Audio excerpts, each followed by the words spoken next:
వరుస పేలుళ్లతో పంజాబ్ దద్దరిల్లింది. 2 గంటల్లో 2 చోట్ల పేలుళ్లు చోటు చేసుకోవడం తీవ్ర కలకలం రేపింది. ఈ 2 ఘటనలు ఆర్మీ యూనిట్లకు సమీపంలోనే జరగడం మరింత ఆందోళనకు రేకెత్తిస్తుంది.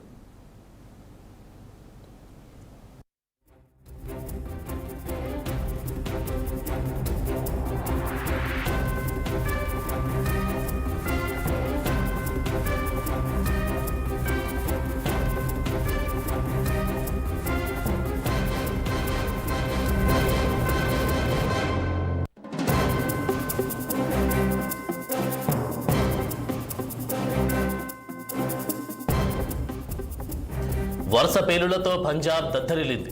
2 గంటల్లో 2 చోట్ల పేలుళ్లు చోటు చేసుకోవడం తీవ్ర కలకలం రేపింది. ఈ 2 ఘటనలు ఆర్మీ యూనిట్లకు సమీపంలోనే జరగడం మరింత ఆందోళనను రేకెత్తిస్తోంది.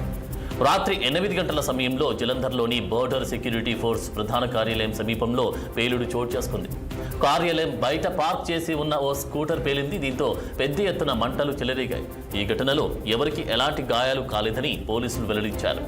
ఘటనా స్థలం సమీపంలో ఉన్న పలు వాహనాలు దెబ్బతిన్నట్లు పేర్కొన్నారు. 1 కిలోమీటర్ వరకు పేలుడు శబ్దాలు వినిపించాయని స్థానికులు తెలిపారు. ఈ పేలుడులో ఏదైనా కుట్రకోణం ఉందా అనే దానిపైన అధికారులు దర్యాప్తు ప్రారంభించారు. ఈ ఘటన జరిగిన 2 గంటల తర్వాత అమృత్సర్లో మరో పేలుడు చోటు చేసుకుంది. అటారీ రోడ్లో ఆర్మీ కాసాటో కంటోన్మెంట్ పరిధిలో ఈ ఘటన చోటు చేసుకుంది. ఈ ప్రదేశంలో రేకును పోలిన శకలాలు దొరికాయని, దీంతో ఎవరో పేలుడు పరికరాన్ని విసరడం వల్లే ఈ ఘటన జరిగిందని పోలీసులు అనుమానిస్తున్నారు. గుర్తు తెలియని వ్యక్తులు మాస్కులు ధరించి దాడి చేసి ఆ తర్వాత అక్కడి నుంచి పారిపోయినట్లు ప్రాథమిక విచారణలో తేలింది. ఈ 2 ఘటనలకు ఏదైనా సంబంధం ఉందా అనే దానిపై ఇంకా స్పష్టత రాలేదు.